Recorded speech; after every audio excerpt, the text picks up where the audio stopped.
The Ghost at the Wedding.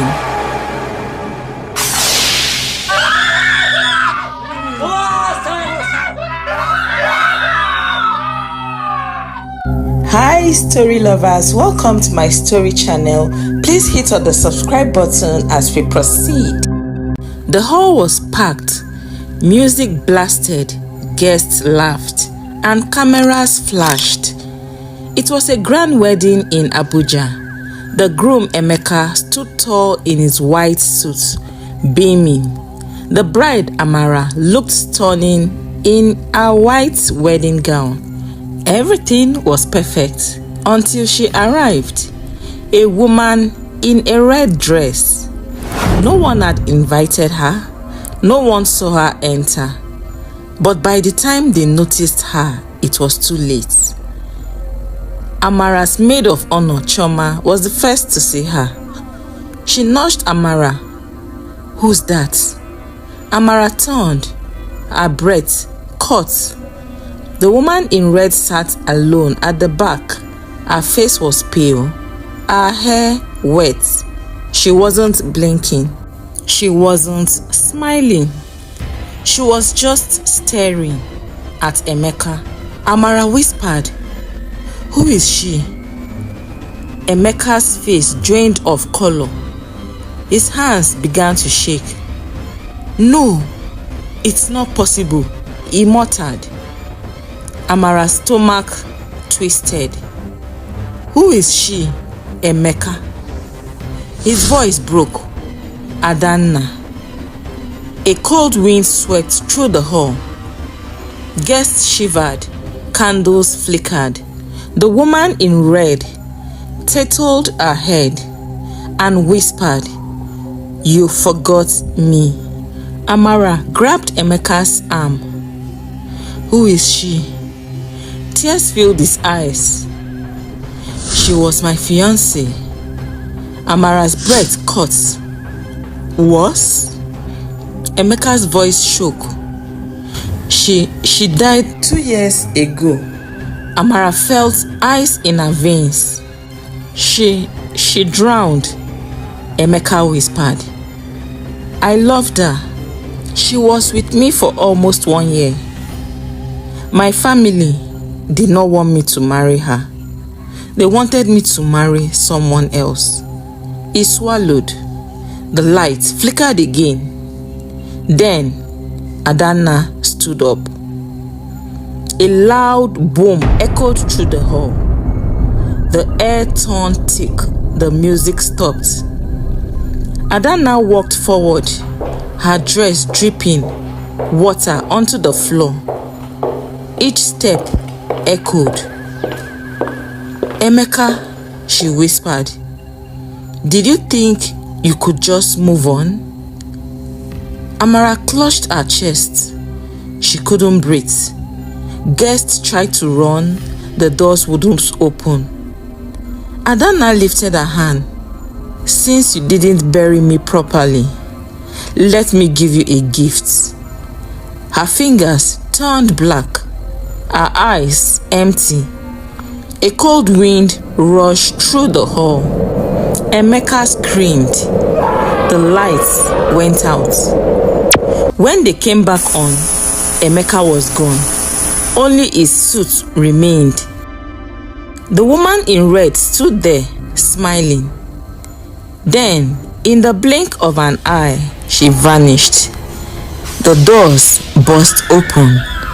Guests fled in terror.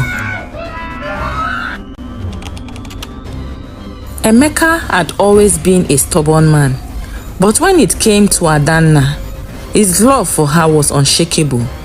She was everything he wanted, beautiful, intelligent, and full of life.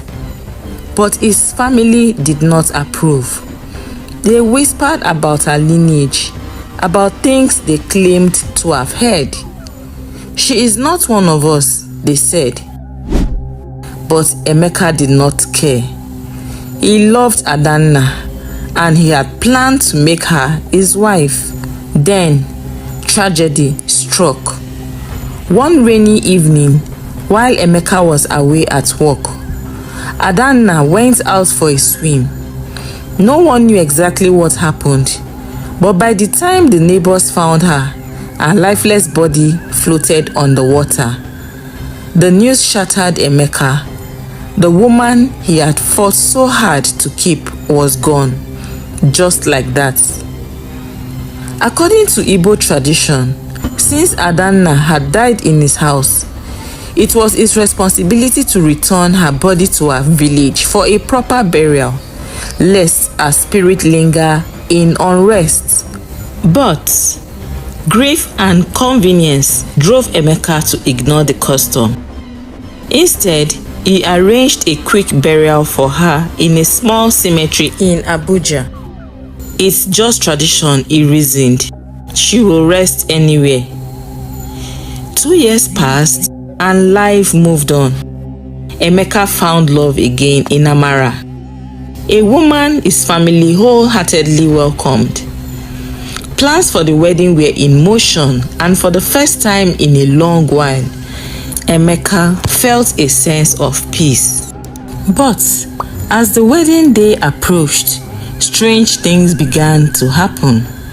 At night, he would hear whispers in the wind, his name called in a voice he recognized too well. Objects moved on their own, shadows flickered, even when no one was around. Then came the dreams, vivid, terrifying visions of Adanna standing at the foot of his bed.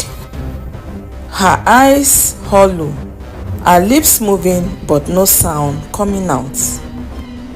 One evening, as he drove home after a long day of wedding preparations, the air inside his car turned icy cold. The radio cracked before going dead. Then, from the rearview mirror, he saw her, Adanna, sitting in the back seat, her face beautiful, but now pale and soaked. "You never gave me peace," she whispered. Emeka swerved in panic and crashed into a tree. When he woke up, he was in a hospital bed, his wedding just few weeks away. But something inside him knew he could not go forward without making things right. And then came the final sign, the dream. The woman in red sat alone at the back. Her face was pale, her hair wet. She wasn't blinking. She wasn't smiling. She was just staring at Emeka.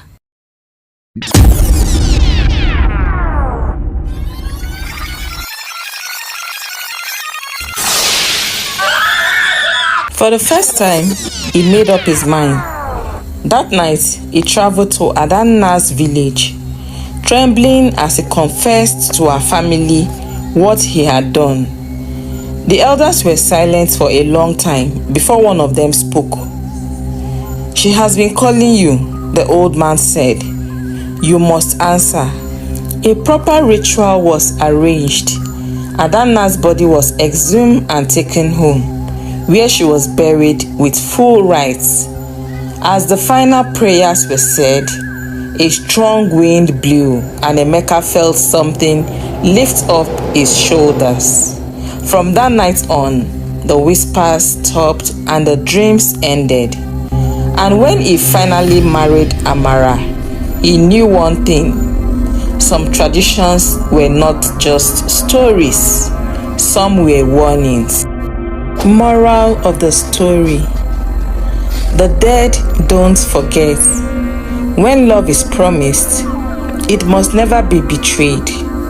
And traditional rites, they should not be taken for granted.